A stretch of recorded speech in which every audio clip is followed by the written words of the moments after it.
A finales de enero de 1945, Berlín estaba inmersa en un ambiente de colapso emocional y caos total. Las sirenas antiaéreas sonaban sin falta 2 veces por noche, a las 8 y luego a las 11. Los desplazados que llegaban desde el este traían relatos espantosos sobre lo que ocurría a manos del Ejército Rojo. Mientras tanto, Hungría, hasta entonces un aliado firme del Eje en los Balcanes, parecía haber cambiado definitivamente de bando al apoyar a la Unión Soviética.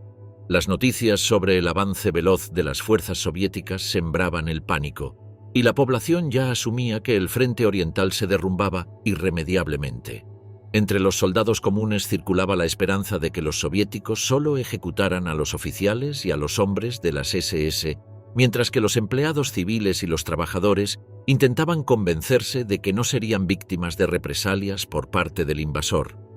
Las informaciones más fiables sobre el estado del frente occidental no provenían de fuentes oficiales, sino que circulaban de manera informal gracias al personal ferroviario.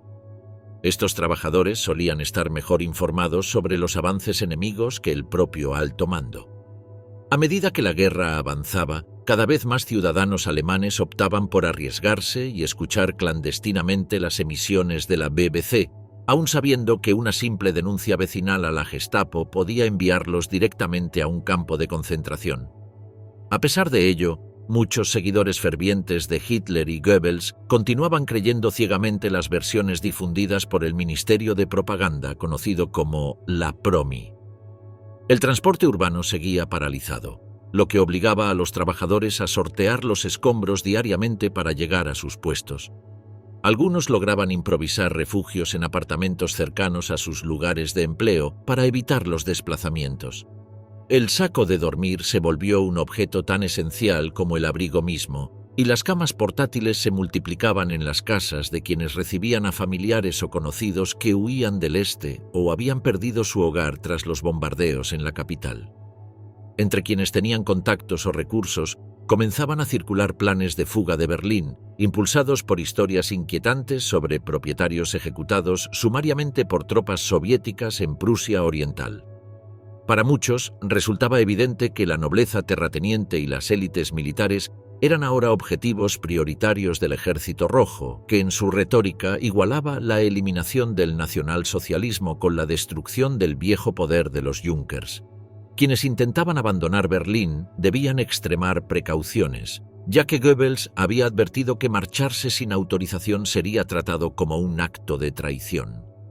Para salir legalmente, se necesitaba un salvoconducto, el cual solo se concedía si se justificaba una labor considerada esencial fuera de la ciudad. Incluso aquellos con motivos legítimos eran recibidos con sugerencias en voz baja de sus compañeros. «No regreses, quédate donde vas». La mayoría fantaseaba con hallar refugio en alguna aldea alejada del conflicto, donde aún quedaban granjas con reservas de alimentos. Algunos, desesperados, empezaban a considerar la opción de obtener documentos falsos, lo que provocó que los diplomáticos extranjeros se volvieran inesperadamente populares. Los trabajadores ministeriales, por su parte, fueron reubicados hacia el sur en las semanas posteriores, beneficiándose de su posición. La amenaza más temida por muchos era la oleada de ejecuciones ordenadas por Himmler y llevadas a cabo por las SS. El 23 de enero, mientras las fuerzas soviéticas atravesaban los límites orientales del Reich, fueron fusilados en Plötzensee varios opositores involucrados en el atentado del 20 de julio. Entre ellos estaban el conde Helmut James von Moltke, Eugen Bolz y Erwin Planck, hijo del célebre físico Max Planck. En ese clima de represión, Goebbels lanzó un nuevo eslogan: «Venceremos porque debemos vencer». Para quienes no seguían la ideología nazi, esta consigna solo generó desesperanza y rechazo, aunque la mayoría de los ciudadanos no se atrevía ni siquiera a cuestionarla. Incluso cuando la derrota parecía inevitable, muchos seguían aferrados a la idea de una victoria final, más por temor y resignación que por convicción. La maquinaria propagandística de Goebbels, diseñada para eliminar toda noción de alternativa, había logrado imponer la ilusión de que no había otro destino posible para Alemania que la lucha hasta el último aliento. Goebbels, en su doble función de ministro de propaganda y comisario del Reich para la defensa de Berlín, Se movía con soltura y entusiasmo como el máximo portavoz de la guerra total. No dejaba de aparecer en actos públicos, recorría las filas del Volkssturm, daba discursos encendidos y hacía visitas propagandísticas a las tropas, reforzando su imagen de líder activo. Mientras tanto, la figura de Hitler se volvía cada vez más lejana para la población. Su ausencia en los noticieros era evidente, y la última vez que muchos lo escucharon fue en su mensaje radial del 30 de enero, fecha en la que se conmemoraba el 12º aniversario del régimen nazi. Sin embargo, su voz ya no inspiraba temor ni determinación, sonaba apagada, irreconocible. Esto alimentó una oleada de rumores que afirmaban que había muerto o había sido capturado. El régimen nunca aclaró si el Führer estaba en su retiro de Berchtesgaden o aún refugiado en Berlín. Mientras tanto, Goebbels, presente en la ciudad y entre los civiles que sufrían los estragos de los bombardeos, reforzaba su popularidad. Hitler, en cambio, parecía rehuir a su devastada capital, negándose incluso a contemplar el desastre en el que se había convertido. El brutal destino que aguardaba a los civiles alemanes apenas comenzaba, y en lugares como Breslau, la tragedia alcanzó niveles insoportables. Con el avance imparable del Ejército Rojo y los tanques del general Lelyushenko, la ciudad fue sumida en el pánico. Aunque no se sabe con certeza si algunos refugiados murieron en los barcos hundidos durante la huida, lo que sí está documentado es el sufrimiento de miles de mujeres y niños que intentaron escapar a pie en pleno invierno. Los hombres que aún no estaban enrolados en la Wehrmacht fueron movilizados por la Volkssturm para defender la ciudad, dejando atrás a sus familias. Así, las madres quedaron solas, empujadas por la desesperación, mientras las calles eran recorridas por altavoces que exhortaban a evacuar cuanto antes. Quienes no lograron embarcar en los trenes abarrotados tuvieron que emprender la marcha con sus hijos en brazos, confiando en la promesa de ayuda de la NSB, la Organización de Bienestar del Partido Nazi. Cargaban mochilas con leche en polvo, mantas y termos con leche caliente, intentando proteger a sus bebés del frío extremo. Pero al llegar a los límites de la ciudad, la realidad fue devastadora. Estaban solas. Casi ningún vehículo circulaba y la mayoría debía avanzar a pie por carreteras cubiertas de nieve. Las madres, agotadas, terminaron dejando atrás los cochecitos, llevando a sus hijos directamente en brazos. El viento helado convertía el contenido de los termos en un líquido gélido y alimentar a los lactantes se volvía una tarea desesperada. Muchas intentaban dar el pecho en cobertizos o detrás de muros, cualquier refugio del viento, pero el frío era implacable. La leche no fluía y el cuerpo de las madres comenzaba a perder calor de manera alarmante. Algunas sufrían congelaciones en los pechos. En una carta enviada por una joven madre a su progenitora, relataba con angustia cómo su hijo murió por hipotermia y cómo otras mujeres destrozadas lloraban abrazadas al cuerpo inerte de sus bebés. A lo largo de los caminos había figuras silenciosas, madres sentadas en la nieve, con niños pequeños a su alrededor, temblando sin saber si su madre seguía viva o había muerto de agotamiento y frío. En esas circunstancias extremas, la diferencia entre el desmayo y la muerte se volvía imperceptible. Aquello no era una evacuación, era el principio de un calvario. El castigo contra los alemanes, en manos de quienes habían sufrido años de ocupación y represión, alcanzó niveles de violencia desenfrenada. Tal fue la sed de revancha entre las filas polacas que incluso generó preocupación dentro del aparato soviético. El general Iván Serov, jefe del NKVD asignado al primer frente bielorruso, envió un informe a la Brent-Iberia advirtiendo que el comportamiento de las tropas polacas estaba dificultando seriamente las labores de inteligencia militar. Según detallaba, los soldados del primer ejército polaco trataban a los prisioneros alemanes con una brutalidad descontrolada. En muchos casos, los capturados jamás llegaban a los puntos de reclusión previstos. Uno de los ejemplos más extremos ocurrió en el sector del segundo regimiento de infantería de la primera división. Allí, 80 alemanes fueron tomados vivos, pero únicamente 2 alcanzaron con vida las instalaciones destinadas a prisioneros. Los demás fueron ejecutados sumariamente en el camino. La masacre no se limitó a actos impulsivos en el fragor del combate. Incluso tras interrogatorios preliminares, cuando los prisioneros eran trasladados a manos del oficial de inteligencia para un interrogatorio formal, eran fusilados antes de llegar. Este patrón no era un caso aislado, sino parte de un ciclo implacable de castigo colectivo. Para los polacos, que habían visto cómo sus ciudades eran arrasadas y su población masacrada por los alemanes, no quedaba espacio para el perdón, solo la violencia como respuesta a años de horror. El resurgir del horror, las brutales torturas a las que fue sometido el pueblo alemán. En el frente oriental, la furia del Ejército Rojo arrasó todo a su paso. Desde Königsberg hasta Viena, las tropas soviéticas avanzaban embriagadas por una mezcla de victoria, revancha y odio. Para millones de soldados soviéticos, esta era una campaña de justicia personal, una represalia por los pueblos arrasados, los hermanos asesinados, las ciudades quemadas por la Wehrmacht. Pero esa justicia pronto se transformó en crueldad indiscriminada. Las violaciones masivas no se limitaron a Berlín. Sucedieron en casi todas las ciudades y aldeas alemanas ocupadas por los soviéticos. En Silesia, Pomerania, Prusia Oriental, se registraron atrocidades que hoy apenas se mencionan en los manuales escolares. En muchas aldeas, no quedó una sola mujer sin ser violentada. Varios historiadores reconocidos han asegurado que la violación colectiva se convirtió en un castigo simbólico y sistemático. Fue un fenómeno tan extendido que incluso altos mandos soviéticos reconocieron en privado la gravedad de la situación. Pero aún así, el mando político en Moscú lo permitió. La conquista de Stalin sobre el Tercer Reich debía quedar impresa en los cuerpos de sus ciudadanos. Pero no solo las mujeres sufrieron. En muchos casos, los hombres alemanes civiles, ancianos y adolescentes, fueron ejecutados sumariamente, sin juicio.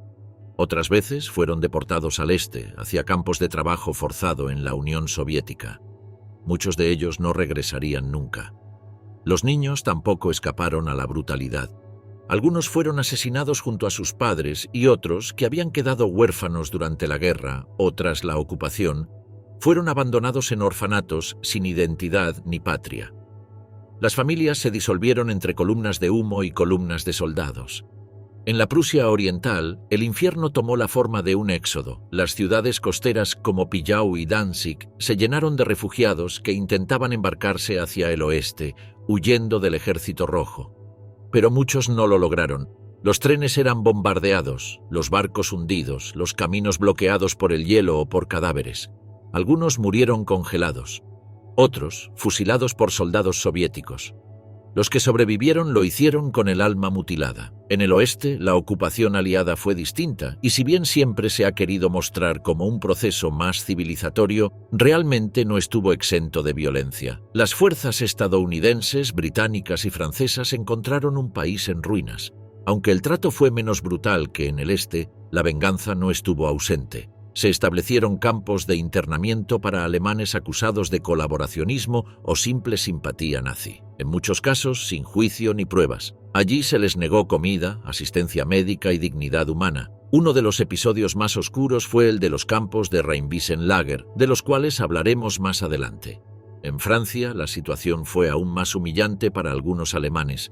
Tropas coloniales del África subsahariana, integradas en el ejército francés, fueron deliberadamente desplegadas en zonas alemanas para castigar a la población. Numerosos testimonios recogidos por la Cruz Roja y por corresponsales de guerra describen violaciones, saqueos y abusos. En Stuttgart y otras ciudades, cientos de mujeres fueron atacadas. Las autoridades francesas rara vez intervinieron. La doctrina aliada asumió que el pueblo alemán debía ser reeducado desde cero. Eso incluía censura de prensa, adoctrinamiento escolar y eliminación de símbolos, pero también significaba humillación colectiva. Los niños alemanes eran obligados a ver películas sobre los campos de concentración. Las poblaciones enteras fueron obligadas a enterrar cadáveres de víctimas del Holocausto. Todo ello con el objetivo de inculcar una culpa perpetua. Pero la línea entre justicia y venganza es frágil. En muchos pueblos del sur de Alemania, los soldados estadounidenses organizaron desfiles forzados de civiles frente a fosas comunes. En otros, colocaron carteles que decían: «Aquí murieron los verdaderos alemanes». La psicología del vencido no fue reconstruida, fue demolida. Las mujeres que habían sido violadas no encontraban comprensión. Eran estigmatizadas, llamadas colaboradoras o simplemente ignoradas por sus vecinos. Muchas se cayeron en silencio, incapaces de verbalizar el trauma. Los hombres que regresaban del frente o de los campos no encontraban hogar ni honor. Eran fantasmas en un país en ruinas. Y sin embargo, la maquinaria de venganza no se detuvo. Porque más allá de las decisiones de los gobiernos, la rabia estaba incrustada en los corazones de los pueblos. La violencia de la posguerra fue el eco oscuro de la violencia nazi, una repetición sin redención. En todo el continente los alemanes eran ahora el enemigo universal, incluso los que habían sido perseguidos por los nazis. Incluso los niños nacidos en 1945. La noción de justicia se confundió con la de castigo colectivo. Lo que comenzó como una liberación terminó para muchos como una condena perpetua. El péndulo de la crueldad, los campos de concentración aliados en la Alemania ocupada. A lo largo del río Rin, entre abril y septiembre de 1945, los aliados occidentales, principalmente bajo mando estadounidense, establecieron una red de campos de internamiento conocidos como los Rheinwiesenlager, o los campos de las praderas del Rin. Más de 1 millón de soldados alemanes desarmados, en su mayoría jóvenes reclutas, ancianos movilizados en las últimas etapas del conflicto y simples auxiliares, fueron agrupados en estos recintos improvisados. El término que usaron las autoridades aliadas para clasificarlos fue deliberadamente ambiguo: Fuerzas Armadas Desarmadas del Enemigo, una categoría que los excluía de la protección otorgada por la Convención de Ginebra a los prisioneros de guerra. Sin esa protección legal, los prisioneros se convirtieron en no personas. Eran combatientes vencidos, tratados como basura humana. Los campos no eran más que extensiones abiertas de tierra cercadas con alambre de púas. No había barracones, ni letrinas, ni cocinas. Tampoco había abrigo contra la lluvia o el sol. En algunos, como el de Remagen, Sinzig, Andernach o Bingen, hasta 200.000 hombres fueron hacinados en condiciones infrahumanas. Las raciones de comida eran escasas. En ocasiones, un solo trozo de pan debía repartirse entre 4 o 5 personas. El agua, cuando estaba disponible, provenía de ríos contaminados. Los enfermos morían sin atención médica. Los cuerpos eran arrojados en fosas comunes cavadas por los propios prisioneros. Muchos intentaban sobrevivir cavando hoyos en la tierra para refugiarse del frío o la lluvia. La diarrea, el tifus y la desnutrición hicieron estragos. La Cruz Roja Internacional no tuvo acceso a estos campos durante meses y las organizaciones humanitarias alemanas fueron prohibidas. La información fue censurada. Las cámaras estaban prohibidas. El mundo debía creer que la guerra había terminado y que la justicia prevalecía. Las cifras exactas de muertos siguen siendo motivo de debate. Fuentes oficiales estadounidenses reconocieron más de 3.000 muertes documentadas, pero investigaciones posteriores, como las del periodista canadiense James Buck, estiman que entre 50.000 y 90.000 prisioneros pudieron haber muerto en estos campos debido a condiciones deliberadamente negligentes. Buck, en su controvertida obra Otras pérdidas, acusó al general Dwight D. Eisenhower de haber diseñado una política sistemática de exterminio lento por inanición y exposición. Aunque muchos historiadores han cuestionado las cifras exactas de Buck, pocos niegan la magnitud del sufrimiento. La corresponsal estadounidense Marguerite Higgins, tras visitar el campo de Andernach, escribió: «Vi jóvenes con los ojos hundidos, cubiertos de lodo, demasiado débiles para ponerse de pie. Se arrastraban como animales, sin esperanza. Uno de ellos tenía solo 15 años, había perdido 20 kilos en 3 semanas». En el campo de Andernach, una joven alemana llamada Erika, que vivía cerca del perímetro, relató que las mujeres del pueblo intentaban lanzar pan por encima de las cercas, solo para ver cómo los guardias estadounidenses lo pisoteaban o lo arrojaban de vuelta con insultos. Según su testimonio, no eran nazis, no eran criminales, eran nuestros hermanos, nuestros padres, nuestros hijos. Los trataban como si fueran alimañas. Las mujeres alemanas que intentaban ayudar a los prisioneros eran a veces arrestadas por colaboración con el enemigo. Nadie debía mostrar compasión por los vencidos. El castigo colectivo era parte del nuevo orden moral. En algunos casos, incluso los soldados afroamericanos designados como guardias recibieron órdenes de ejercer un trato especialmente duro. El simbolismo no era casual. Se trataba de invertir el relato racial del nazismo, aunque a costa de nuevas humillaciones. Cuando finalmente los campos fueron desmantelados a finales de 1945, los sobrevivientes salieron convertidos en espectros. Muchos regresaron a pueblos ya destruidos o vacíos, a familias muertas o desaparecidas. Algunos no hablaron nunca más de lo vivido. Otros murieron en los años siguientes, incapaces de reconstruir una vida sobre los cimientos del odio y la humillación. Silencio fue el manto final. En la historia oficial de la Segunda Guerra Mundial, los Rheinwissenlager rara vez ocupan una página. El relato victorioso prefiere recordar los crímenes del nazismo, pero no los castigos sin juicio que sufrieron los vencidos. Los documentos sobre estos campos permanecieron clasificados durante décadas. Solo con los años comenzaron a salir a la luz, impulsados por historiadores independientes y testimonios rescatados del olvido. Flucht und Vertreibung, el éxodo forzado del pueblo alemán. El año 1945 no marcó solamente el fin de la guerra. Marcó también el fin de una historia milenaria, la de los alemanes asentados en Europa del Este, en territorios como Prusia Oriental, Silesia, los Sudetes y regiones de Polonia, Checoslovaquia, Hungría, Rumanía y los Balcanes. Una presencia que se remontaba, en algunos casos, a tiempos del Sacro Imperio Romano Germánico, desapareció casi de la noche a la mañana, borrada por la venganza, la política y el caos. Entre 12 y 14 millones de alemanes étnicos, conocidos como Volksdeutsche o simplemente los desplazados, fueron expulsados de sus hogares entre 1945 y 1950. El proceso no fue una evacuación ordenada, ni mucho menos una migración voluntaria.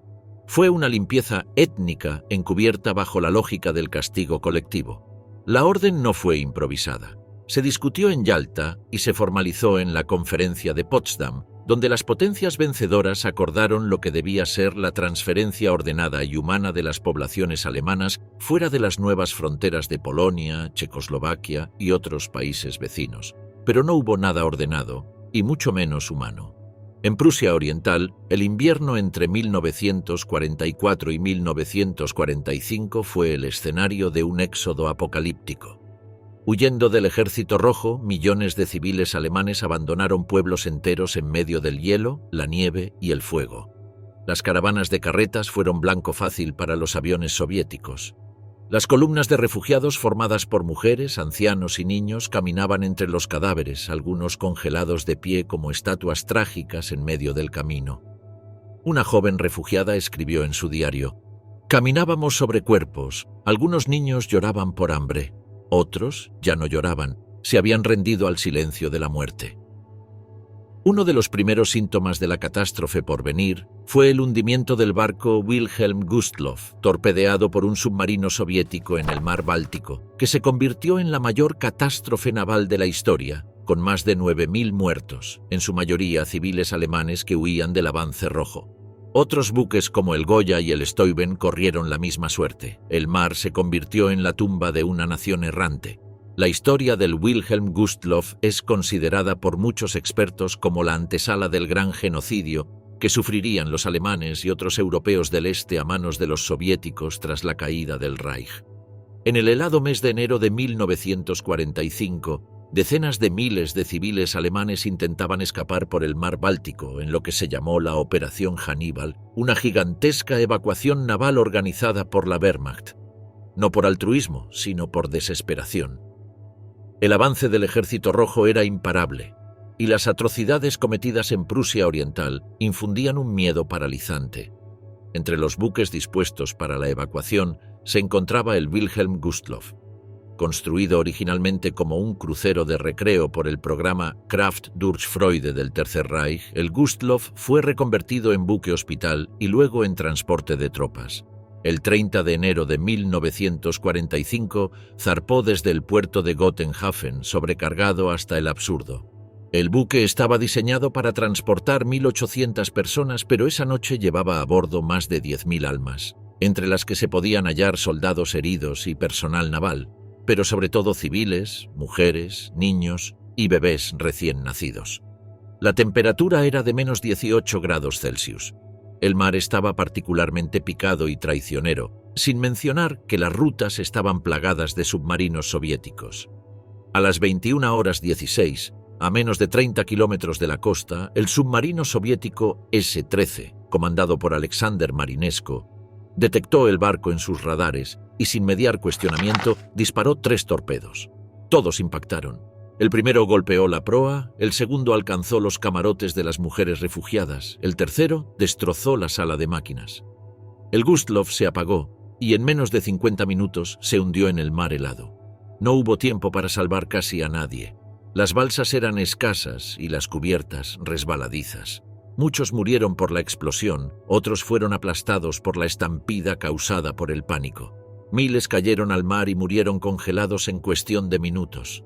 Los barcos de rescate lograron salvar a unos 1.200 sobrevivientes, pero más de 9.000 personas murieron, en lo que aún se recuerda como la mayor tragedia marítima de la historia de la humanidad, aún mayor que el Titanic. Sin embargo, el mundo apenas lo recuerda, ya que, como muchos de los abusos y crímenes de guerra perpetrados por los aliados en esos días, no encajaba en la narrativa de vencedores y vencidos. Algunos cuerpos siguieron apareciendo meses después, arrastrados a la orilla por las olas, con muñecas congeladas en sus brazos o abrazando a hermanos ya muertos. Otros jamás fueron recuperados. Se convirtieron en parte del mar. El Gustloff es hoy un pecio olvidado, un cementerio sumergido en silencio, un símbolo de cómo la guerra continuó asesinando incluso después de firmada la rendición, pero, como mencionamos, los eventos de enero de 1945 no fueron más que el inicio del desastre humanitario. Tras el fin oficial del conflicto, las expulsiones se intensificaron. En Polonia, los alemanes fueron arrancados de sus casas, sus tierras confiscadas, sus aldeas rebautizadas. En muchos casos eran encerrados en campos de tránsito donde morían por desnutrición, tifus o golpizas. En Checoslovaquia, los decretos Benes legalizaron la expropiación y el despojo total de bienes. Cientos de miles de alemanes fueron despojados también de su ciudadanía, sus propiedades y sus derechos civiles. En algunos pueblos fueron marcados con brazaletes blancos o escupidos en plazas públicas antes de ser obligados a marcharse. Los trenes que se utilizaron durante la expulsión no eran distintos a los trenes del exterminio nazi. Vagones abarrotados, sin agua, sin alimentos, sin rumbo cierto.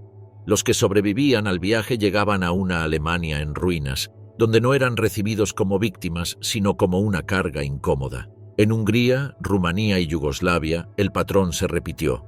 A los Volksdeutsche se les confiscó todo. Miles fueron deportados a campos de trabajo forzado en la Unión Soviética. En Yugoslavia, bajo el régimen de Tito, decenas de miles fueron ejecutados o murieron en campos como Gakowa y Knichanin, donde la tasa de mortalidad llegó al 30%. Se les acusó de traición, colaboración y fascismo, aunque muchos de ellos nunca habían tenido contacto alguno con el régimen nazi. Las cifras son abrumadoras. Entre 500.000 y 2 millones de muertos, según diversas fuentes, entre las víctimas de la expulsión y el éxodo. Los historiadores más conservadores hablan de al menos 600.000 vidas perdidas. Pero más allá del número está la tragedia invisible, la pérdida de un mundo. Se extinguieron aldeas enteras, se cerraron iglesias luteranas de siglos de antigüedad, se olvidaron dialectos únicos, se rompieron los hilos invisibles que unían generaciones.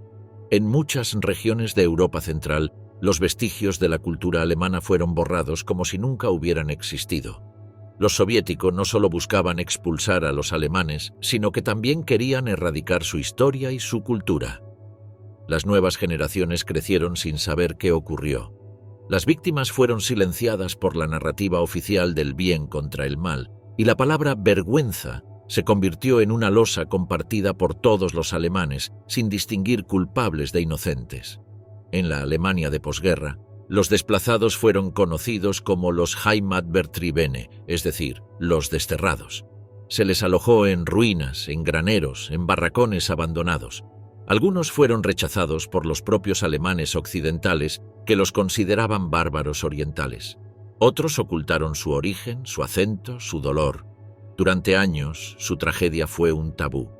Recién en las décadas posteriores, con la reconstrucción y la reunificación, Alemania comenzaría a reconocer públicamente el sufrimiento de estos millones de almas sin patria. Se erigieron monumentos, se organizaron conmemoraciones, pero la memoria llegó tarde, cuando muchos ya habían muerto. Flucht und Vertreibung no fue solo un episodio de la posguerra. Fue una purga demográfica con implicaciones culturales, psicológicas y morales. Fue el castigo de los vivos por los crímenes de los muertos. Y fue, también, el punto final de una Alemania plural, extendida más allá del Elba, cuyas huellas hoy solo sobreviven en lápidas olvidadas y nombres borrados de los mapas. La furia de la liberación. Ejecuciones de civiles alemanes en Checoslovaquia. En mayo de 1945, mientras las campanas repicaban en Praga para celebrar el final de la guerra, en las calles, en los pueblos y en los campos del interior de Checoslovaquia comenzaba otro tipo de guerra, una guerra sin frentes, sin uniformes, sin reglas, una venganza desatada. Durante 6 años, los alemanes habían ocupado Checoslovaquia con brutal eficiencia. Ahora, el péndulo oscilaba con igual violencia, pero para el lado contrario. No se trataba ya de justicia, se trataba de expulsar, humillar, aniquilar. La consigna era clara, el alemán debía desaparecer. La retirada de las tropas nazis dejó a los alemanes étnicos checos, llamados Sudetendeutsche, a merced de la rabia popular. Eran alrededor de 3 millones de personas que habían vivido por generaciones en los Sudetes y que ahora eran considerados traidores, enemigos internos, vestigios de un régimen criminal. La prensa checa los llamaba bestias germanas. Los líderes políticos hablaban de una limpieza necesaria. Y la población que había sido abusada, herida y humillada durante años se convirtió en ejecutora de sus antiguos captores. Uno de los episodios más oscuros tuvo lugar en la ciudad de Ústí nad Labem, el 31 de julio de 1945. Una misteriosa explosión en un depósito de municiones sirvió como pretexto para un pogromo brutal contra la comunidad alemana local. Las autoridades checas afirmaron, sin pruebas, que se trataba de un sabotaje alemán. En respuesta, multitudes armadas con palos, cuchillos y rifles salieron a las calles y cazaron a los alemanes como si se tratara de animales. Más de 80 personas fueron asesinadas públicamente, algunas arrojadas vivas al río Elba. Otro escenario de horror se produjo en Postoloprty, una pequeña localidad al norte del país. En junio de 1945, más de 700 civiles alemanes, en su mayoría hombres y adolescentes, fueron arrestados y ejecutados en las afueras del pueblo por milicias checas sin acusaciones ni juicio justo, solo por la vengativa voluntad popular. Los cuerpos fueron enterrados en fosas comunes. Durante décadas, el episodio fue negado oficialmente, hasta que en los años 2000 se realizaron excavaciones que confirmaron los testimonios. En Brno, capital de Moravia, ocurrió una de las marchas de la muerte más crueles del periodo. La noche del 30 de mayo de 1945, más de 20.000 alemanes, en su mayoría mujeres, ancianos y niños, fueron expulsados de la ciudad a pie, bajo vigilancia armada, rumbo a la frontera con Austria. No se les permitió llevar más que lo que pudieran cargar. La marcha se realizó bajo calor extremo, sin agua ni alimentos. Entre 1.500 y 5.000 personas murieron en el trayecto o en los campos de concentración improvisados que se establecieron en los días siguientes. Una enfermera checa que presenció la escena dejó escrito: «Vi cómo obligaban a una mujer a dejar a su bebé al borde del camino. No podía cargarlo más. Suplicó, lloró, nadie la ayudó». Las matanzas se repitieron a lo largo del país. En Žatec, Chomutov, Louny y Karlovy Vary, las milicias populares, muchas veces apoyadas por las autoridades locales o por miembros del Partido Comunista, ejecutaron a cientos de alemanes sin distinción de edad o género. Algunos eran obligados a caminar sobre minas desactivadas, otros eran torturados públicamente o violados en grupo. Las mujeres eran a menudo desnudadas, rapadas, marcadas con esvásticas, violadas y luego asesinadas. Todo ocurría a plena luz del día, a veces con el aplauso de los vecinos y otras, con el silencio aterrador de los que sabían que serían los siguientes. El presidente Edvard Benes, líder del gobierno checoslovaco en el exilio durante la guerra, no solo toleró esta violencia, sino que incluso la legitimó. A través de los decretos Benes, firmados entre 1945 y 1946, se autorizó la expulsión de los alemanes y se justificó la expropiación total de sus bienes, así como la pérdida automática de su ciudadanía. Cualquier simpatía pasada con el régimen nazi, real o presunta, era suficiente para perder todo. Las ejecuciones y las humillaciones no fueron accidentes ni excesos espontáneos. Fueron parte de un proceso sistemático impulsado por la narrativa de justicia nacional. El objetivo no era castigar a los culpables, sino eliminar la presencia alemana del territorio checoslovaco para siempre.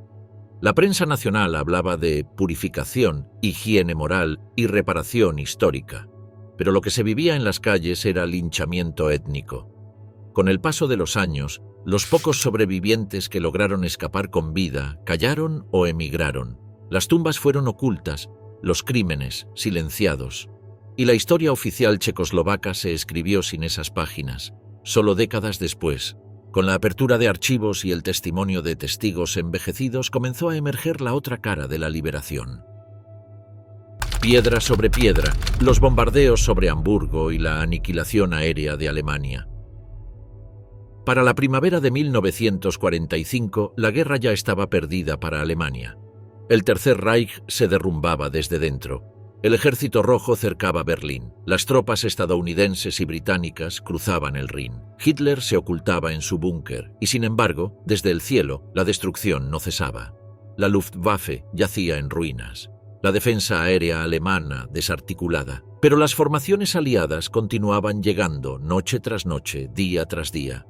Los bombarderos cuatrimotores británicos Lancaster y Halifax, junto a los B-17 y B-24 estadounidenses, lanzaban miles de toneladas de bombas sobre ciudades abiertas, sobre barrios obreros, hospitales, escuelas, iglesias, estaciones de tren y refugios antiaéreos.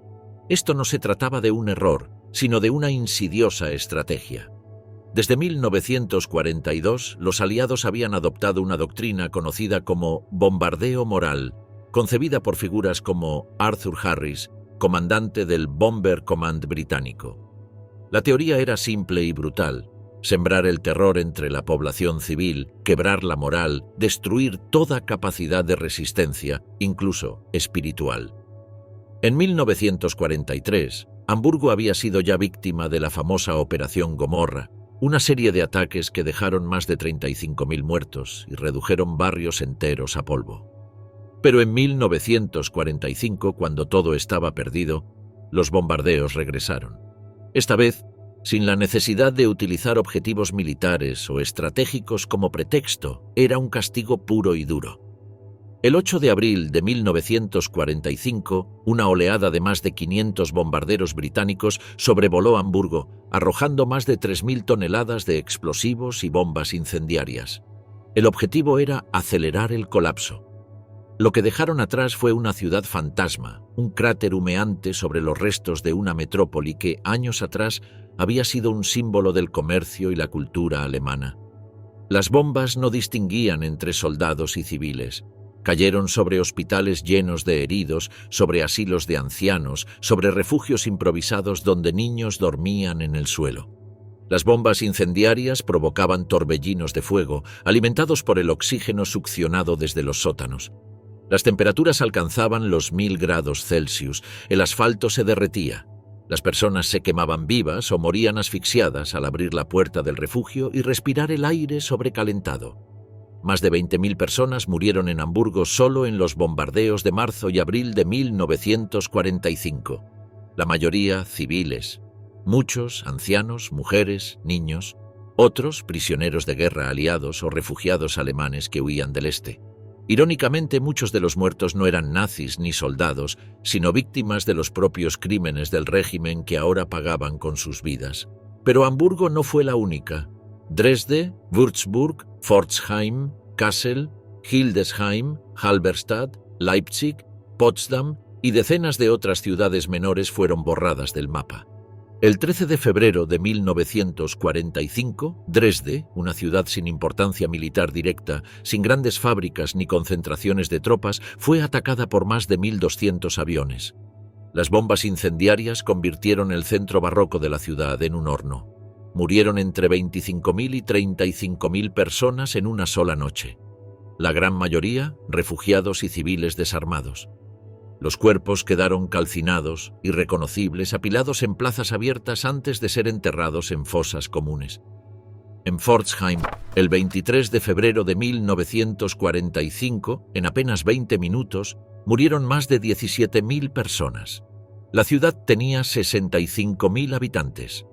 Fue una de las tasas de destrucción más altas de toda la guerra.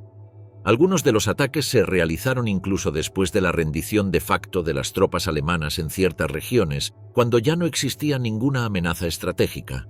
El propósito entonces parecía ser la demolición psicológica definitiva, la eliminación total de cualquier vestigio de orgullo, cultura o humanidad en el corazón de Alemania. En muchos casos, los informes de inteligencia aliados reconocían que los objetivos eran mínimos o sin importancia táctica, pero la maquinaria de bombardeo seguía operando con una brutalidad rutinaria, casi administrativa. Y aunque muchos ciudadanos aliados desconocían los detalles de estos bombardeos, otros los celebraban como merecida retribución. La prensa hablaba de reducir la guarida nazi a escombros, mientras que las imágenes que llegaban del terreno, si llegaban, mostraban solo ruinas, sin nombres, sin gritos. El horror quedó registrado en la memoria de los sobrevivientes, en las fotografías tomadas en secreto, en los relatos rescatados décadas después. Hamburgo quedó convertida en un desierto de ladrillos calcinados, sus iglesias carbonizadas, sus hospitales aplastados, sus calles irreconocibles. Los que emergieron de los refugios vieron una ciudad muerta. Pero más allá de la destrucción física, el bombardeo total fue un acto de exterminio cultural y emocional. Murieron cuerpos, pero también historias, familias, memorias, bibliotecas, museos, generaciones enteras de identidad. Al concluir la guerra, no todos los crímenes fueron juzgados.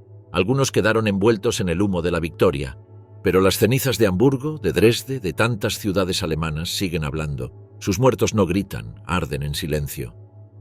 El colapso de Demmin, la trágica historia de la ciudad que eligió morir. En la primavera de 1945, a orillas del río Pine, la pequeña ciudad alemana de Demmin se convirtió en el escenario de uno de los actos más trágicos y menos conocidos del final de la Segunda Guerra Mundial. Mientras las fuerzas del Ejército Rojo avanzaban implacables desde el este, arrasando todo a su paso, Demmin aguardaba su destino con pavor. Las noticias corrían como pólvora. Relatos de violaciones, asesinatos, saqueos y mutilaciones llegaban desde los pueblos vecinos. Nadie sabía con certeza qué era real y qué era rumor. Pero el miedo había echado raíces profundas. La ciudad estaba prácticamente indefensa. La Wehrmacht se había retirado, volando los puentes que cruzaban el Peine en su retirada, intentando frenar el avance soviético. Lo único que dejaron atrás fueron civiles aterrorizados, ancianos, mujeres, niños y el eco de lo que venía. El 30 de abril de 1945, el Ejército Rojo entró en Demmin. Apenas horas después, las primeras casas ardían. Se reportaron robos masivos, violaciones sistemáticas, palizas y ejecuciones sumarias. Los soldados iban de puerta en puerta, armados no solo con fusiles, sino con el poder absoluto de quien ha vencido y no teme represalia alguna. Para los habitantes de Demmin, el infierno no era una simbología religiosa, se había vuelto concreto y real, estaba en las calles, en las puertas de sus hogares. Ante el horror que se desplegaba ante sus ojos y lo que aún temían que pudiera llegar, cientos de familias tomaron una decisión desesperada: acabar con todo. Lo hicieron de todas las maneras posibles. El Peine se convirtió en un funesto escenario. Madres con sus hijos atados al cuerpo se lanzaban a sus aguas. Algunas se aseguraban de que los pequeños no pudieran flotar, atándoles piedras al cuello. En las orillas, soldados soviéticos observaban. A veces reían, otras veces disparaban, pero en general simplemente dejaban que ocurriera. Los documentos oficiales registraron al menos 900 defunciones, pero los historiadores estiman que la cifra real supera los 1.200. En una ciudad de apenas 15.000 habitantes, casi una décima parte de la población desapareció en cuestión de días. Las iglesias se convirtieron en morgues improvisadas, los sótanos en cámaras de gas doméstico. El silencio tras los hechos fue tan ensordecedor como el estruendo del horror. No fue una caída masiva espontánea, fue inducido por el miedo y por la certeza de la derrota, amplificado por la conducta brutal del Ejército Rojo y la propaganda previa que durante años había presentado al enemigo como una bestia sin alma. La muerte en masa de Demín fue tan dramática, tan inhumana, que incluso algunos oficiales soviéticos, sobrevivientes de Stalingrado y acostumbrados a la destrucción y a los hechos más inhumanos, quedaron impactados. Pero no se emitieron órdenes para detenerlo, no se construyeron barreras en el río, ni se asistió a nadie. La vida alemana, al menos en ese momento, no tenía valor alguno. Algunos habitantes sobrevivieron por pura casualidad, por haber sido descubiertos por un soldado menos cruel, por haberse escondido mejor, por haber fallado al intentar matarse. Muchos de ellos cargaron con la culpa de haber sobrevivido durante décadas. La ciudad, por su parte, guardó silencio. Hablar de Demmin se convirtió en tabú. Durante la República Democrática Alemana, el tema fue deliberadamente ignorado. No encajaba en el relato heroico del Ejército Rojo como libertador. No había lugar para la compasión hacia los alemanes. Y en Occidente el relato se diluyó entre tantas otras tragedias. Pero los testimonios perduran, y las lápidas en el cementerio de Demmin, muchas sin nombre, sin fecha, sin cruz, siguen recordando a los que no quisieron ver el amanecer de una nueva Alemania. A los que, tras años de guerra, decidieron morir en las orillas de su propio país, en lugar de vivir bajo la bota de la victoria. La memoria del enemigo. La destrucción de la identidad y cultura alemana tras la guerra. A pesar del final de la guerra, la lucha continuó en otro plano, el simbólico, donde se libró la batalla cultural. Ya no se trataba de conquistar ciudades, sino de borrar lo que esas ciudades representaban. Ya no se destruían ejércitos, sino memorias, raíces, cultura. La identidad alemana fue condenada a la sospecha y al castigo, no solo por los crímenes del nacionalsocialismo, sino por el hecho mismo de existir. Lo alemán, en muchas regiones ocupadas por los vencedores, fue criminalizado en su esencia, y así comenzó la limpieza cultural, la purga de libros, símbolos, películas o cualquier artefacto que estuviera relacionado a la identidad germánica. Allí donde antes flameaban banderas imperiales o estandartes regionales, se izaron banderas extranjeras. Las ciudades cambiaron de nombre. Königsberg se convirtió en Kaliningrado. Stettin pasó a ser Szczecin. Breslau ahora era Wrocław. El idioma alemán fue prohibido en la esfera pública. Los letreros, libros, documentos y hasta lápidas fueron reemplazados o destruidos. La quema de libros no fue solo cosa de los nazis. En Checoslovaquia, Polonia, Yugoslavia y otros territorios, bibliotecas enteras fueron incineradas. Las escuelas alemanas cerradas y los archivos culturales resultaron saqueados o desaparecidos. La literatura, la música, el arte germánico fueron considerados residuos tóxicos del pasado.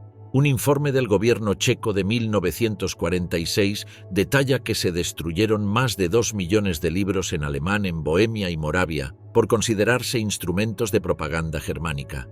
Muchos no eran obras políticas, sino literatura clásica, tratados filosóficos, historia local, poesía.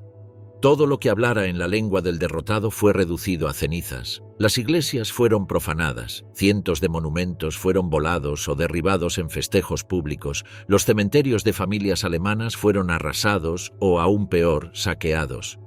Las cruces fueron arrancadas, las lápidas utilizadas como materiales de construcción y los restos humanos, profanados o dispersados. En muchos pueblos de Polonia, los huesos de soldados o civiles alemanes fueron exhumados y arrojados en fosas comunes sin nombre. La memoria fue borrada junto al mármol. En los Sudetes, decenas de parroquias católicas alemanas, algunas que databan del siglo XIV, fueron incendiadas o convertidas en establos, almacenes o instalaciones militares. Las imágenes religiosas eran decapitadas, las campanas, que representaban impresionantes trabajos de herrería artesanal, fueron fundidas. Los órganos de las iglesias, que eran considerados magnánimas obras de madera y metal, realizadas por los más exquisitos luthiers, fueron silenciados y, en algunos casos, destruidos. En ciudades como Wrocław o Gdańsk, los monumentos germánicos fueron sistemáticamente eliminados. No por motivos tácticos, sino ideológicos. Lo que se buscaba no era construir una nueva nación, sino borrar la huella de la anterior. Y en la zona controlada por la Unión Soviética, el proceso fue aún más radical. Kaliningrado, la antigua Königsberg, cuna de filósofos como Immanuel Kant, fue repoblada por rusos y ucranianos. El idioma alemán desapareció en cuestión de semanas. El castillo de los duques prusianos fue dinamitado en 1968, no por razones estructurales, sino porque era considerado un símbolo imperialista. Lo que había sido un centro de saber, historia y arquitectura fue reducido a polvo. En la RDA, el control ideológico comunista también aplicó un filtro cultural. Se permitía solo una forma de ser alemán, la del nuevo hombre socialista. El pasado burgués, aristocrático o regional, fue silenciado. Las tradiciones populares, como los cantos folclóricos, las leyendas locales y las danzas e indumentarias regionales u ortodoxas se consideraron nacionalistas o peligrosamente nostálgicas y se dejaron morir. Esta violencia simbólica tenía un propósito: reeducar por la fuerza, desnacionalizar al pueblo vencido. Si no se podía matar al alemán físicamente, se lo mataba espiritualmente. El objetivo no era solo vencerlo, sino hacer que olvidara lo que fue. Un sobreviviente de Breslau describió: «Volvimos años después y no reconocimos nada. Las calles seguían ahí, pero tenían otros nombres. Las casas estaban, pero no nuestras. Las tumbas de mis abuelos habían desaparecido. Era como si nunca hubiéramos existido». En muchos casos, el nuevo ocupante construyó sobre las ruinas del antiguo. Se erigieron escuelas en los terrenos de iglesias destruidas, plazas donde antes había cementerios y estatuas soviéticas despuntaban donde antes había monumentos medievales. Lo viejo debía ser borrado para hacer espacio a una nueva narrativa.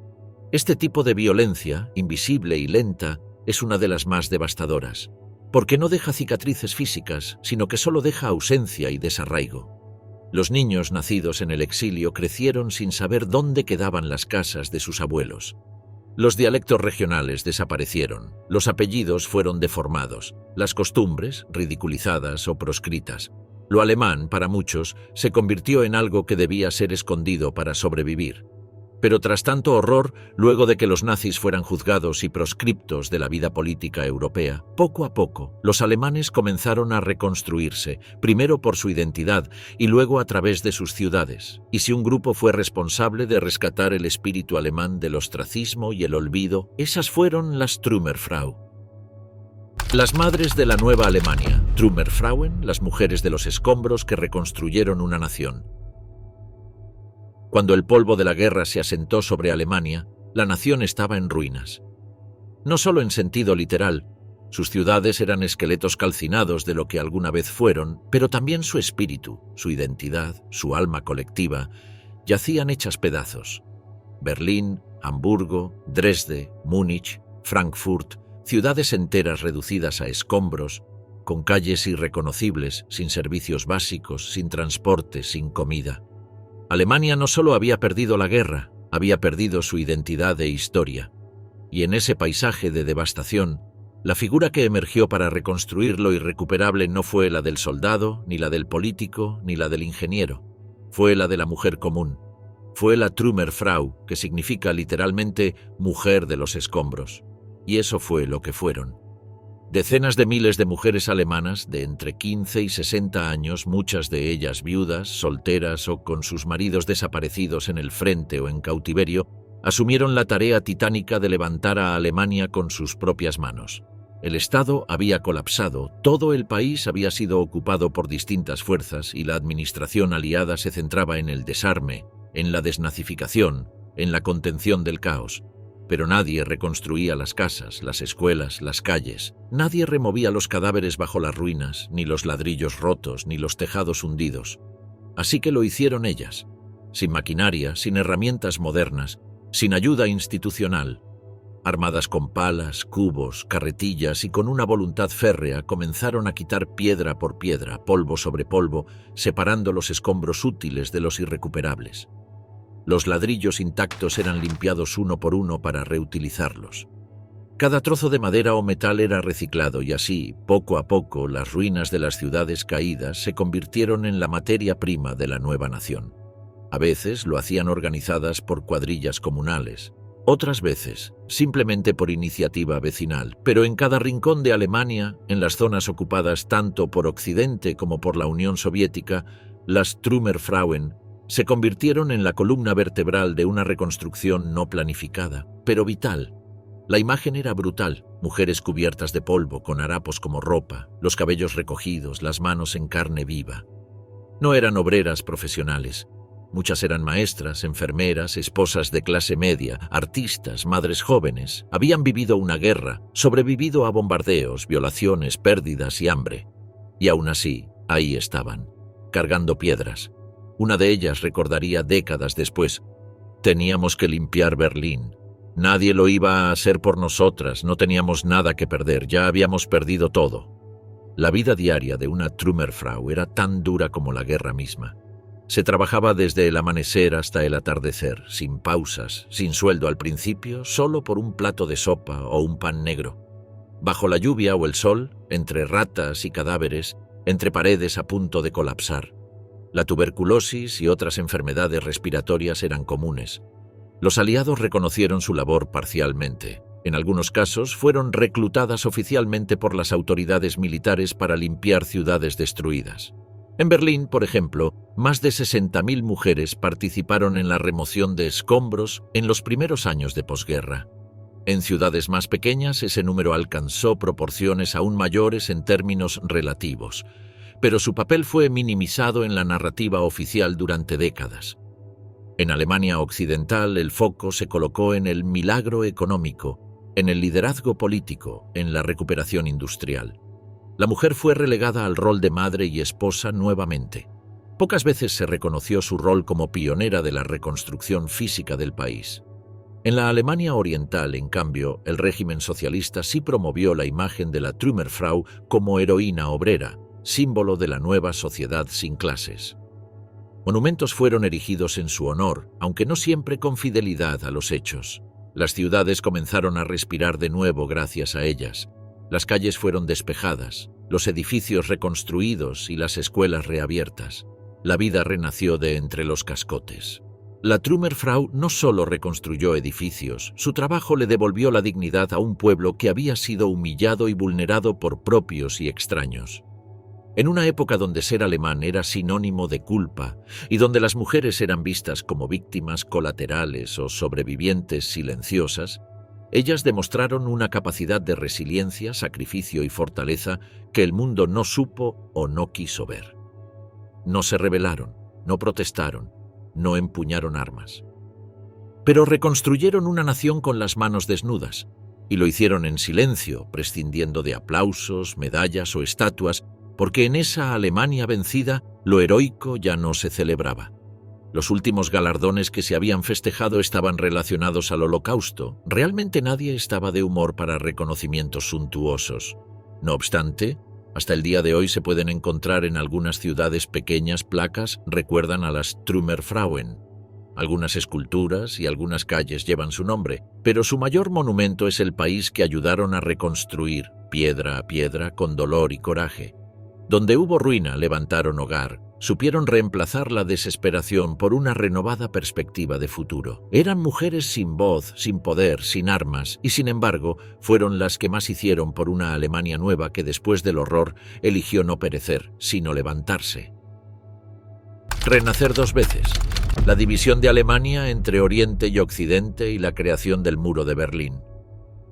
Cuando cayó el telón de la Segunda Guerra Mundial, Berlín no era una ciudad, era una herida abierta. Aquella metrópoli vibrante que prometía convertirse en el epicentro del Tercer Reich que soñaba Hitler, había sido reducida a un despojo humeante, dividido, vigilado, reducido a polvo y ecos. Las calles estaban llenas de ruinas, los escombros tapaban las avenidas y los sótanos eran el único refugio posible. Pero incluso entre el horror, algo nuevo comenzaba a crecer. Alemania, como Berlín, ya no era una sola. Era una tierra sin soberanía, partida, ocupada, despojada de voluntad. Dividida en zonas de control, administrada por los vencedores, desangrada por las pérdidas humanas y materiales, empujada a una redefinición forzosa de su identidad. Y al centro, la capital del Reich derrotado, se convertía en un campo de batalla ideológico que marcaría el inicio de una nueva guerra, la Guerra Fría. Esa Berlín, que había sido el reflejo el ego magnánimo del Führer, estaba por convertirse en la imagen de un conflicto que partiría al mundo en dos mitades. Como ya hemos mencionado, tras la guerra, Alemania fue dividida en 4 zonas de ocupación: estadounidense, británica, francesa y soviética. Berlín, situada en el corazón del territorio soviético, fue también dividida en 4 sectores. Esta situación, que se suponía debía ser transitoria, se convirtió en permanente. En los años inmediatamente posteriores a la guerra, las diferencias ideológicas entre los aliados occidentales y la Unión Soviética se profundizaron. No solo se trataba de reconstrucción, sino de cómo debía hacerse, qué sistema político debía implantarse, qué valores se priorizarían. Capitalismo versus comunismo, democracia parlamentaria contra dictadura del proletariado. Alemania se convirtió en el tablero de esa disputa, y Berlín fue el peón más frágil y simbólico. El puente de Glienicke, el aeropuerto de Tempelhof, los puntos de control como Checkpoint Charlie, pronto dejaron de ser simples lugares. Se volvieron símbolos de un mundo partido en dos, pero en aquellos primeros años la ciudad era todavía una sola entidad, devastada, en espera de decisiones externas. Los berlineses, mientras tanto, vivían entre ruinas, sin calefacción, sin agua corriente en muchas zonas, con sistemas de transporte destruidos y sin alimentos suficientes. La hambruna era común y el trueque se convirtió en la única forma de subsistencia. No obstante, en medio del colapso comenzaron a surgir señales de vida. Los niños jugaban entre los escombros, las iglesias volvieron a improvisar servicios religiosos y pequeños mercados negros florecían en las esquinas. Las radios recuperadas emitían melodías y los cines proyectaban películas viejas en salas sin butacas. El espíritu de Berlín, golpeado pero no vencido, comenzaba a latir de nuevo. En 1949, la fractura fue definitiva. Las zonas de ocupación occidental se unificaron para formar la República Federal de Alemania con capital en Bonn. Como respuesta, la zona soviética proclamó la República Democrática Alemana, con sede en Berlín Oriental. Alemania ya no era un solo país, sino que era 2 países que se miraban con recelo, ambos nacidos de la derrota. La RFA adoptó un modelo democrático liberal con fuerte apoyo estadounidense. Fue el punto de partida del llamado Wirtschaftswunder, el milagro económico alemán. En pocos años, sus ciudades se modernizaron, sus industrias resurgieron y el marco alemán se estabilizó como moneda fuerte. La RDA, por su parte, quedó bajo el control férreo del Partido Socialista Unificado, a través del cual la Unión Soviética aplicó un modelo centralista, colectivista, con nacionalización de industrias y represión política. El Ministerio para la Seguridad del Estado, la temida Stasi, pronto se convirtió en el símbolo del control total. Alemania Occidental miraba al oeste, Alemania Oriental miraba al este, y en medio de ese antagonismo, Berlín fue cortada en 2. Aunque la división física no se concretó hasta 1961 con la construcción del muro, la separación mental, emocional y administrativa comenzó mucho antes. Miles de familias quedaron partidas. Las líneas de tranvía terminaban en barricadas improvisadas y las estaciones de tren se convirtieron en puntos de vigilancia. Pero quizás lo más doloroso fue la fragmentación de la memoria colectiva. Cada Alemania construyó una narrativa distinta de lo que había pasado. En el oeste se hablaba de reconstrucción, de perdón, de mirar adelante. Se reconocían los crímenes del nazismo, pero también se comenzaba a hablar tímidamente de las víctimas alemanas. Poco a poco el discurso se volvió más matizado, aunque nunca exento de polémica. En el este, en cambio, la narrativa oficial era binaria. La RDA se consideraba a sí misma antifascista, heredera de la resistencia obrera.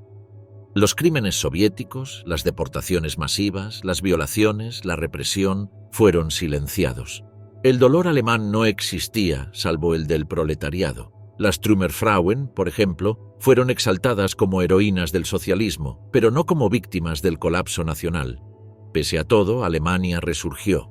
O mejor dicho, ambas Alemanias lo hicieron, cada una a su modo. En el oeste, con ayuda del Plan Marshall, se reconstruyeron ciudades enteras, se levantaron fábricas, se modernizó la infraestructura. En el este, bajo presión soviética, se desarrolló un sistema industrial planificado, con avances en educación, vivienda y salud, pero a costa de la libertad individual. Berlín se convirtió en el epicentro de la tensión internacional. Allí donde antes se libraba la batalla por la ciudad, ahora se libraba la batalla de las ideas.